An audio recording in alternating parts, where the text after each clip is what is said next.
Okay, welcome back. We are going to just dive into these asks that I have. And this is the first one. Do you think Roberto slash Justina will die because they're Romeo and Juliet and Carol will raise the baby? She's typically a mother character, but has she let go of that with Sophia, or would this be the kid she doesn't let die? Really interesting question. I mean, I hope Roberto and Justina don't die, but like you said, they did keep calling them like a Romeo and Juliet storyline, and there was nothing. Well, I guess there was a little bit. I was going to say there was nothing in particular that like stood in the way of them being together in the way that like Romeo and Juliet's families were like enemies. Which I guess that's not entirely true because you had Fede and Antonio who were kind of old enemies and didn't like each other. But I don't know. It still didn't feel quite epic enough with quite enough hate to be a Romeo and Juliet thing because even though Antonio and Fede didn't like each other and that there was the hate there, I also didn't really feel like they were trying to keep these two apart necessarily. So I don't know. We'll see. But Romeo and Juliet does definitely suggest that the lovers will die at some point. So I don't know. That's very possible. It's a really interesting idea that if there was a baby, Carol might raise it, and that might be her second chance to raise a child and have it not die. Um, I hadn't thought of that, but it's really interesting because I mean, you could argue that her second chance was with Henry, and especially because she did save him when he was a child so that he didn't die in the same way Sophia does, and there were some really obvious visual parallels there. But then Henry died when he got older, and so it kind of felt like a repeat of that arc. So, and we didn't see her at any point being happy and smiling and saying, I've let that go, and we have seen that now. So, yeah, that would be really interesting. I actually would kind of like that, but I have no idea if that's where they're going with it. So, yeah, thanks for that. It's interesting to think about, but I don't know. We'll just have to wait and see what happens. Okay, I just saw a behind the scenes clip about Beth's death. It got me a little worried. It looks so real. Okay, so I went and looked at this. It's only about 4 minutes long. And I mean, it's just them talking about how they did it and showing behind the scenes stuff and talking about, the way that Beth's death affected the characters, especially Daryl, that sort of thing. There's nothing really TD about it. However, I'm going to put this URL in the caption of the video. And I want you guys to go watch it. And I want you to look, it's almost dead center. It's like, so it's only 4 minutes long. So it's just before the 2 minute mark, like maybe the 150 mark. It shows this thing, and I don't think I've ever seen this before from this shot. I mean, all it is a behind the scenes look at when Beth is actually shot. So it's a clip of, hold on, I'll find it. I don't think I can play the video because YouTube will shut me down, but I can find the clip so you know where it is. So hold on.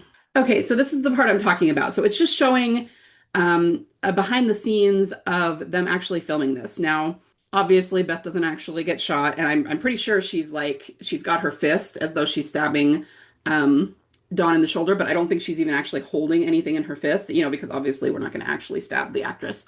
So this is just what it looks like. Now, like I said, I can't really play this, but if you go look at this, and it is at, see, I've got 154, so maybe go just a second or two before that, like 152, to see the beginning.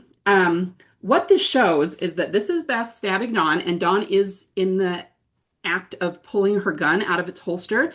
But all of a sudden, about 2 seconds after this, Emily throws her head back, and that is her getting shot. Okay, so that's just her doing the action of that's when the bullet hit her that we actually see in the episode. But if you watch this, Dawn, I mean, this is proof that even the way they filmed it, there is no way Dawn could have shot Beth. There's no way that bullet came from Dawn's gun.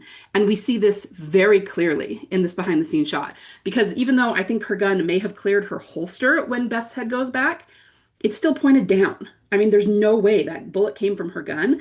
And this is proof that they filmed it that way. Okay, this isn't just us going, oh, well, maybe this, maybe that. No, they filmed it in such a way that they told Emily to throw her head back as though, the bullet had hit her before Dawn's gun was anywhere near that. Okay, so that was the thing that most jumped out at me about this little video. I understand you say that it's worrisome because they're talking about her death in a pretty heavy way, like this is when she died, and they keep saying that. But I mean, keep in mind that, I mean, this says TWD explained. This is not necessarily like an official account. I think this is a fan account who got a hold of this footage and used it for the video. And they're not saying anything bad. They're just talking about what happened and doing some behind the scenes stuff. So this is, I mean, that's what I would mostly say about you being worried about it, is that this is not an official video anyway. Even if it were, it wouldn't bother me that much because most of the GA thinks that she's dead, and they have tried really hard to make us think that she's dead. So they're going to go out of their way to try to convince us of that, right? It doesn't mean that she actually is, and it doesn't nullify any of the other evidence we found that they opened a loop that they plan to close at some point and haven't yet. Okay, so they have to bring Beth back in some capacity to close that loop. But this was the biggest thing I took away from this. I was like, oh, would you look at that? From that behind the scenes, it's very clear that Dawn did not shoot Beth. And so, especially when this footage exists as behind the scene footage, and yet they still go around saying, most likely, Dawn killed Beth. I mean, it just does not jive.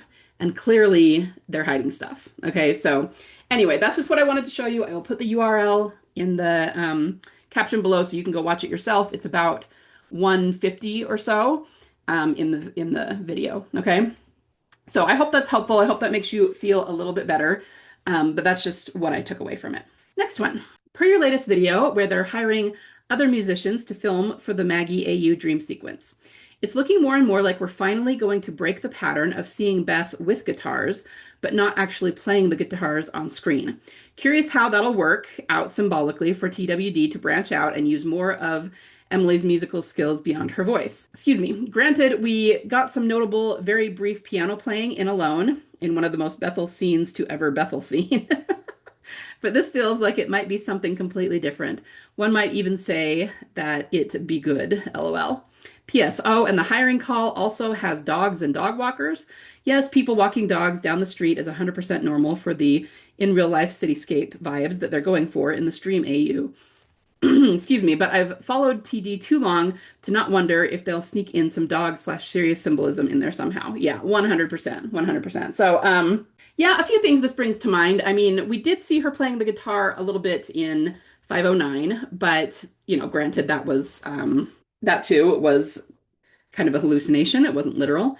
And it also makes me think about the I never about singing out in public. I mean, yeah, I know it was Daryl who said it, and we could argue that it was fulfilled when he was singing with Laurent, but and we have seen Beth sing in public in front of people before several times in the show, but I also feel like it just can't help but be a callback to that, right? If we actually see her sing. And yeah, we don't know if Daryl will be anywhere in this AU. I mean, the obvious thing would be no, because he's not actually in Dead City, but it would be really fantastic if he showed up somewhere in the AU and got to hear her sing or watch her sing. Man, I just thought of something, which is a little bit irrelevant, but maybe I'll bring it up in a later video. I've been wanting to do just an analysis of a music video that Norman did some time ago. And I tried to do it in such a way that I was like playing part of the song, and yeah, YouTube just kept shutting me down. So I didn't end up posting that, but I still might. I just need to get screenshots, and then you'll have to listen to it yourself, as much as I would love to have the song as part of the video. Anyway, but let's just say that in that video, he is watching his love interest sing on stage. And so that just came to mind, like, because I believe the video has a lot of TWD ties and things they put in that are pointing to TWD. This could just be another one if he ends up seeing her sing on stage. But I mean, we don't know if that's what's going to happen. Total headcanon there. So yeah, it'll be really interesting to see the musical component and what they do with it. And I'm sure that we're going to have lots of stuff to read into. And yeah, 100% with the dogs. I mean, I'm just expecting that there will be serious symbolism there with the dogs. I mean, even from what we've seen so far, what we saw were clips of Maggie and Beth standing together and talking out in this, you know, whatever you would call that, this big courtyard, you know. And then at some point, obviously, Maggie goes and talks to Negan. But there are dogs walking by behind them. I mean, even if there is literally nothing else that focuses on dogs than what we've kind of already seen, we still have Beth with dogs walking by behind her. I mean, that's still, that alone is a serious symbol which suggests a return with a character who is presumed dead. I mean, it can't be Maggie that's returning because she hasn't gone anywhere. She's still on Dead City. It can't be Negan because ditto. Beth is the only one that could return at this point who is in that shot. and the dogs suggest Sirius, which is a return or a resurrection. So, I mean, I'm already seeing the Sirius symbolism. And if they do anything that focuses a little bit more on a dog, like they have maybe a dog come up to Emily and she goes, "Oh, hi," and pets it, or even that, you know what I mean? Like it would be even that much more, showing us that the dogs are meant to be a symbol of her in some way. So, yeah, I'm on the same page. I totally agree. So thanks for sending that in. Okay, hi there. I can't tell you how much I enjoy your videos. They're always interesting and well made, and I appreciate the effort you put into them. Oh, thank you. I have another quick ask for you. Norman Reedus just posted an Instagram story with HH30, a newly forming star, still surrounded by a disk of gas and dust where planets may eventually form. It's fascinating because we are essentially witnessing a stage of stellar birth. It's a new star born. Is it just me, or does it somehow remind you of the Star of Bethlehem? I realize they are unrelated scientifically, but symbolically it feels like a natural parallel, a bright light at the end of the tunnel, maybe. Yeah, for sure. I mean, and just the fact that if it was a one-off thing, then maybe we wouldn't want to read too much into it, but he has been posting astrological symbols and pictures that just so happen to pertain to TWD symbols that we know they use, that we can see that they've used over and over again. So yeah, I mean, 100%, if he's posting this, there is a very good chance that it is symbolic of something to do with TWD, and this suggests a rebirth of some kind. So, and yeah, I mean, I would totally relate it to Bethlehem and, the Christ symbolism, which we've said many times that, her being shot in the Grady hallway because she was wearing a cross, that was meant to be her crucifixion, with her being the Christic figure. And so showing a new star being born suggests the birth of Christ, which, I mean, obviously we're not going to see Beth as a baby or anything, but it's like a rebirth. It's like the resurrection, the being born again as somebody new and a little bit different than they were before, but in a good way, in like a transcendent way. They're going to be stronger. They're going to be more than they were before. So yeah, 100%. I didn't see when he posted that, so thanks for sending that in. And yeah, I think you're right on point with what it may represent in terms of the Walking Dead symbolism. So for sure. Hey, hope you're good. It looks like post-production on Dead City Season 3 is happening according to this article. I will post the URL so it's clickable in the caption. Plus, Emily posted that she's out of town working on a show and drinking coffee with regular milk instead of oat milk. Kind of sus, right? Yeah. So yeah, this is saying, don't worry, I'm back in La La Land and back on oat and almond milk. Starbucks order keeps getting weirder as I work on this show. Yeah, and then she's got the dinosaur hat, which, yeah, I mean, I know that that's her merch and everything, but I always kind of side-eye that. I mean, and if you look at this even has a dinosaur with like a broken heart in it, so super interesting. But yeah, I mean, I see what you're saying, that she was out of town working on something. I mean, we know she was filming for Dead City not too long ago, so it may have just been that, but yeah, for sure. Definitely sus. So thanks for sending that in. All right, regarding the video game you mentioned in your last video, it's a pretty small DLC and there's not much story to it. There's very little mention of their past, and they really only had one line about Grady. I did find that line very interesting though. At the very start of the hospital chapter, when they are in the city walking towards Grady, Rick says, "Stay sharp. Last time we were here, this place was overrun." Ooh. To my recollection, the last time we saw them there, they were mourning in the parking lot, not a zombie in sight. Could be a throwaway line. Yeah, there are no such thing as throwaway lines in the Walking Dead universe, just so you know. Or it could be confirmation that TD was right, that they encountered a horde. Okay, yeah, that's really interesting. And I had not thought of this before, but what that actually first brings to mind for me is what Greg Nicotero said. So remember a few years ago when people asked what happened to the Grady Memorial people, he said, "Oh, I don't think they're there anymore. I think they're gone. They're all dead." And he was kind of blundering it a little bit. He was kind of, that's not the word I'm looking for, like bumbling about it a little bit, as though the question kind of caught him off guard and he was stuttering about it a little bit, which always was a little bit sus to me. And in fact, that same video that I sent you to, to the 150 mark where it shows the behind the scenes, I think in that video, the guy that made the video, he does a voiceover throughout the whole thing talking about Grady and what's happening. He's the narrator. even he, I think, mentions this, and that's probably why it brought it to mind because I just watched that video. And he talks about how Greg Nicotero said that the Grady people are dead, and so they aren't there anymore. And what this narrator, who again, I reiterate, I'm pretty sure this guy is just a fan. He's not like anybody official, but what he was trying to say is that there probably will not be a return in the show to Grady because Nicotero said they were gone. And the only thing they could do is maybe do it as an episode of Tales of the Walking Dead or something. But here's the thing. So we have Nicotero saying that everyone at Grady's dead and it went down, it went under. And then we have this line now in the video game saying the last time we were here, this place was overrun. So the thing that I've never thought of before, I mean, we have a lot of theories about the missing 17 days, and I've talked extensively about how the spoiler site, reported a car chase that we never saw. And of course, people saw Emily driving cop cars around the parking lot that we never saw. And then, of course, there's what the heck happened to Beth's body. And when it shows the team family running for the cars, what is going on there? I mean, there's just so much, right? And then there's the trading card that says they tried to bury her in the white church, and a white church was where they were filming that we never saw during those missing 17, all the things, right? But what I'd never thought of is what if part of what happened during the missing 17 days is that Team Family actually saw Grady go down. I mean, this suggests that Rick knows that Grady isn't there anymore.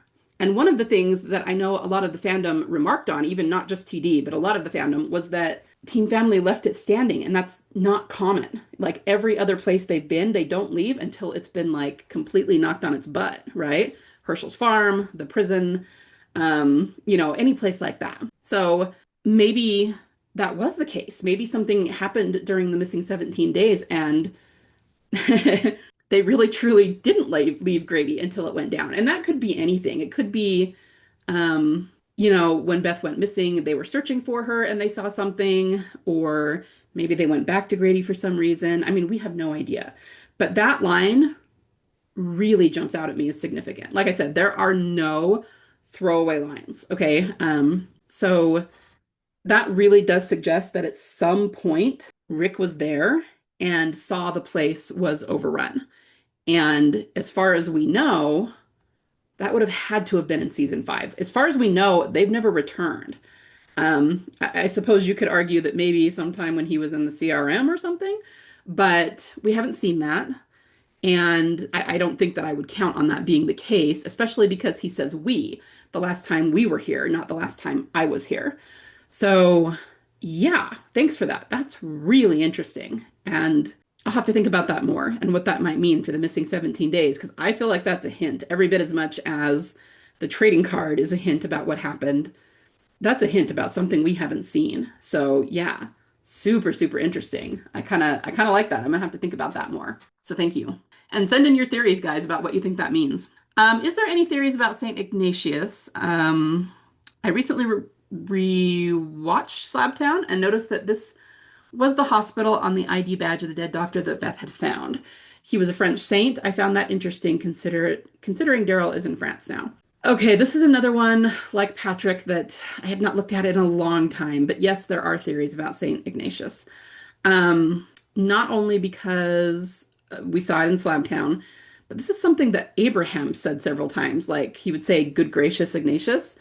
And I feel like there were parallels between Abraham and Beth, and so that's significant. But yeah, I hadn't thought about the tie to France. So I'm writing these things down, you guys. Let me do a little bit more of a deep dive into this, and I'll come back to it because off the top of my head, I don't remember exactly what the theories are, but I know that people have looked at Ignatius and who he was. Maybe he did some work on medical stuff and viruses, and that's why he has a hospital named after him. That might be part of it. But again, I just don't remember the details. So I will look into it and come back to that, and I'll let you know if I find anything. Okay? So thanks for sending that in. And again, if anybody knows anything or remembers any of the Ignatius theories, feel free to send those in.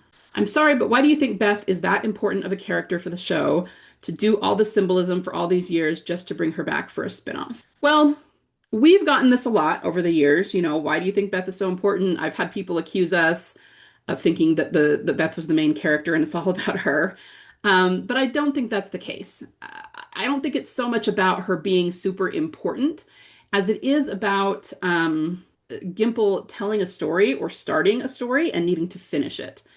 In terms of importance, I do think that, I mean, there is an element of importance for sure, especially because of Daryl. Remember that Daryl has always been the cash cow since season one. And I think, there was this whole thing way a long time ago now where they came out and said that they weren't sure which way they were going with him originally. That's why they didn't give him a love interest early on in the first three seasons, because they even considered, whether he might be gay versus straight, and they just weren't exactly sure where they were going with him. And then once they figured it out, clearly they made him straight and they made Beth his love interest. Then at that point, they knew where they were going with it. But the point is, because he is such a well-beloved character and because he's like the biggest character on the show, whoever his long-term soulmate love interest is going to be very, very important. It's not that she's the person that the entire show revolves around. Like, I think that's the impression people sometimes get from TD, and that is not what we're saying. But she is very important in the sense of, Daryl has an entire spin-off dedicated to him, and it is by far the most widely and highly watched and successful show of the franchise right now. So when they finally do give him a love interest, I mean, it's got to be good. It's got to be a major payoff. It's not going to be something small. It's not going to be something that they glaze over. And I do believe 100,000% that Gimple set that up for us in season 4, knowing he was playing a very long game, but also knowing that when he brought her back, that's going to be huge with fans. So, I mean, there's that. And then, I also don't want to shortchange the fact of Beth being her own character and having her own arc. And again, that's something that Gimple set up. I mean, in season 2, she was a very minor character and one that a lot of people thought was annoying because she didn't know how to fight and she was being kind of whiny about things, right? But Gimple did that on purpose, not because he wanted us to hate her, but because he wanted to show us a character that went from being very weak to being very strong. And yes, we already saw that somewhat in season 4 and 5, but we're going to see it 10 times that amount when she comes back. Okay, and then on top of that, she represents the most like on the nose embodiment of the major themes of the show, which is death and resurrection. Okay, because this is about zombies. Zombies die but then reanimate. I mean, it's not even just the theme, it is the theme, but it's like the vibe of the show, the world building of the show is about death and resurrection. And usually that's in a very undesirable form. Death and resurrection should be a beautiful thing, if we're talking about religion. And in zombies, it's kind of gross and scary, right? But that's the point. It's a horror movie. So, but then we have a lot of characters, and I've harped on this before, so I'll go over it quickly. But there's a lot of people in the audience who get really annoyed when they do death fake outs. And I'm not even talking about Beth. I'm talking about other characters, Fear the Walking Dead, and just a lot of things. And people get really annoyed. And I've even seen where when somebody's favorite character dies, so, I'll see people talking about it on the internet and they'll say, well, maybe it's a death fake out and they'll bring him back. And they, unlike us, don't know what to watch for to know whether it's going to be a death fake out or not. But even when it's not, they have other people that just jump all over them and are like, it's so stupid when they do that. They better not do a death fake out, rah, rah, rah, and they just go on these rants. And it's like, okay, but then, I mean, you have every right to feel that way, but why are you watching The Walking Dead? I mean, that's what it's about. That's what they do. They kill people all the time. They kill the characters off, but they also do fake outs. Big ones, small ones, medium ones, all the time. I mean, that's part of the theme of the show. And I feel like Beth, again, is the most on-the-nose embodiment of that. It was a huge death fake out. It did affect the characters in a huge way. She has been gone for a long time, and then they're going to bring her back. And it's going to be the most epic example of a death and resurrection that is actually not a walker. So all of that is why we think she is important enough to do all the symbolism for. And the thing is, the symbolism isn't just about her. I mean, obviously it's about her, but it's also about Daryl, and it's also about all of the characters in general and having hope for something better down the line. And it's about reunion with people that you care about. And it's about so many things, So yeah, she's the one kind of at the center of it, and that's, operatively it's going to kind of revolve around, but it's a show-wide theme, and so when people ask me this, all I can really say is that, if that this is not for you, then that's fine, but I suggest you stop watching the show because you're not going to like where it's going. But this is also very much like a tunnel vision thing. You're not really seeing the bigger picture here. You're just assuming that this is a character we like and we want them to bring back, so we're making up crap about it, right? But when you really look at what we're looking at, when you really understand the way that Gimple does symbolism, it's a completely different thing. So that's why I hope that helps. But we absolutely do think that she is important enough for all of this and that she will be coming back. And um, also that last part, it's not going to be them just bringing her back for a spinoff. I'm not even sure exactly what that means. I mean, the spinoffs are ending. But they are going to bring her back to the main storyline and finish telling the story, as Greg Nicotero told us, that they set up to tell back in season 4 and 5. So she's a big part of that. Okay, still as wind. Have you seen that both Emily and Lauren will be at the France Comic-Con in June?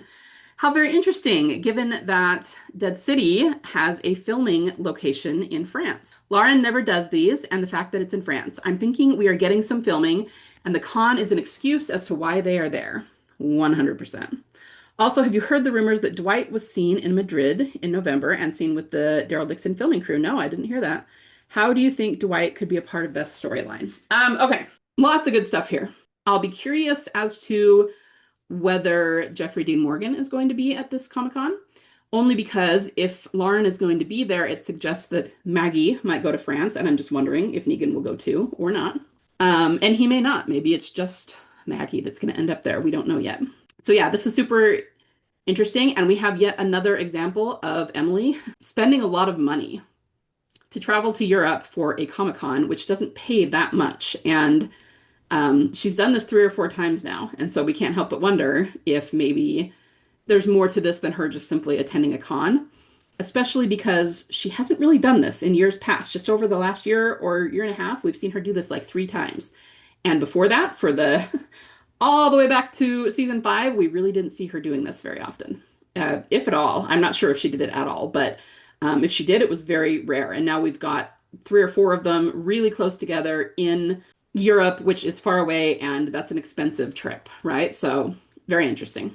I don't know how Dwight, I mean, I don't know that I want to speculate on exactly what it will look like for Dwight to be part of it, but what I can say is that there were a lot of parallels between Dwight and Sherry and Beth and Daryl. There were a lot of things that we were pointing to going, oh, look at that. Oh, look at that. Oh, that's a Beth proxy and things like that. So it wouldn't surprise me at all if he were part of it, but as to how, I don't know. Oh, where was he the last time we saw him? I think it was at the end of Fear the Walking Dead, and he did not go back to Alexandria, which was where Morgan was headed with his daughter. But I can't remember where they said Dwight was going. But the fact that Dwight did not go back to Alexandria, I mean, he could end up anywhere. So maybe it's a matter of he somehow ends up in something similar to what Daryl did, like being taken captive and transported across the sea. And I'm sure that people would say, oh, that would be too convenient because we already saw that with Daryl. Yeah, maybe. But if it's something that's going on because there's a big organization that's taking people to Europe all the time from the States, and it's like a big production, like that some organization is doing, then actually it's not that unrealistic. So I don't know. I mean, we could definitely speculate all day, but off the top of my head, I'm not sure. Let me see if I can find what the last thing they said about Dwight is, and maybe we can go from there and do some better speculation, okay? All right, guys, we're running long, so I'm going to call it there, but I will be back hopefully soon with another video and more questions. And yeah, I mean, it's still really quiet right now, but, we're getting there pretty soon. Hopefully they'll announce some dates for us so that we'll know when we can expect the next show. But for right now, keep sending in your questions, and I will be back with you soon. Bye.